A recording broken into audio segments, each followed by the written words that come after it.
এখন বাজছে হচ্ছে দুপুর 12:30। আর আজকের ব্লগটা আমি এখন থেকে স্টার্ট করলাম, দুপুর থেকে। তো দেখতে পাচ্ছ যেমন হচ্ছে আমার স্নান টান করা হয়ে গেছে। আর আজকে হচ্ছে মাথা দিয়ে স্নান করেছি, শ্যাম্পু করেছে চুলে।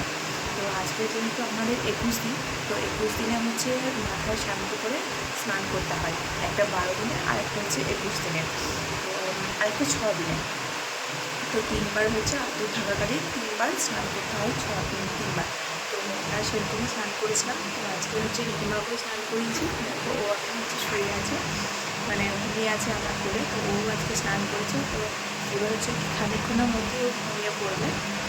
তো দেখা যাক ও কখনো ঘুমায়, যতক্ষণ ঘুমাবে না ততক্ষণ এই কোলেই রাখতে হবে ওকে।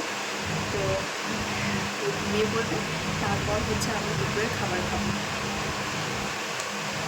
এখন পেছনে এখন ফ্যানটা চলছে, আর হচ্ছে একটু মুখ করে বসে যাতে চুলটা তাড়াতাড়ি শুকিয়ে যায়, কারণ আমার চুলটা শুকোতে অনেক দেরি লাগে। তো তার জন্য এদিকে মুখ করে বসে শুয়ে আছে।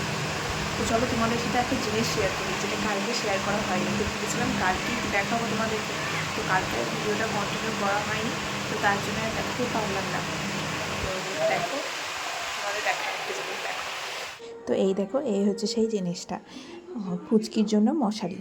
তো এই মশারিটা মানে অনেকদিন ধরেই, বেশ কয়েকদিন ধরেই আমরা খুঁজছিলাম। তো সেটা বাজারে খুঁজে পাওয়া যায়নি আমাদের এখানে লোকাল মার্কেটে। তো এখানে বলেছিল যে না, আনা হবে না। তো অনেক জায়গায় খুঁজেছিল। তো তারপর হচ্ছে এটা বর্ধমান থেকে পাওয়া গেছে। তো তোমরা কমেন্টে জানিও কেমন হয়েছে।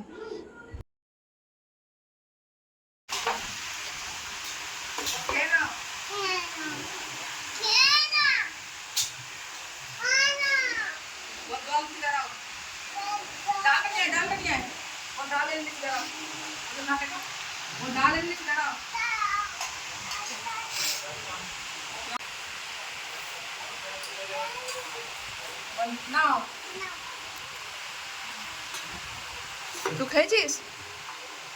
খাবো। কোনটা খাবো? ও তুই খাবি আমার সাথে? কোনটা নিবি?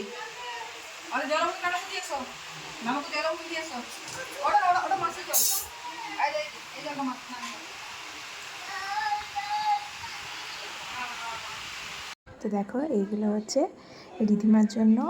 রিধিমার ছোটো মাসি হচ্ছে নিয়ে এসছে, মানে আমার সর্দি হচ্ছে আজ বাজারে গেছিলো পুজোর জন্য জামা কাপড় শাড়ি কিনতে ওদের। তো ওখান থেকে হচ্ছে ওরা কসমেটিক্সের দোকান ঢুকেছিলো, তো ওইখান থেকে হচ্ছে এইসব জিনিসগুলো নিয়ে এসছে। তো মানে ওদের না এইসব জিনিস দেখলেই মনে হয় কি মানে কিনে নিই। তো ওদের তো 2 ছেলে, 2 দিদিরই আমার একটা করে ছেলে। তো ওরা আর কি এইসব কিনতে পারে না। তো আমার যেহেতু হয়েছে, তো তার জন্য ওরা দুজনেই নিজেদের শখগুলো আমার ওপর পূরণ করে। তো সবাই জানিও কেমন হয়েছে জিনিসগুলো। আর হ্যাঁ, ভিডিওটা এখানেই আমি আজকে এন্ড করলাম। কেমন হয়েছে ভিডিওটা অবশ্যই কমেন্টে জানিও। আর ভালো লাগলে অবশ্যই লাইক করে দিও। দেখা হচ্ছে আবারও একটা নতুন দিনে নতুন ব্লগে।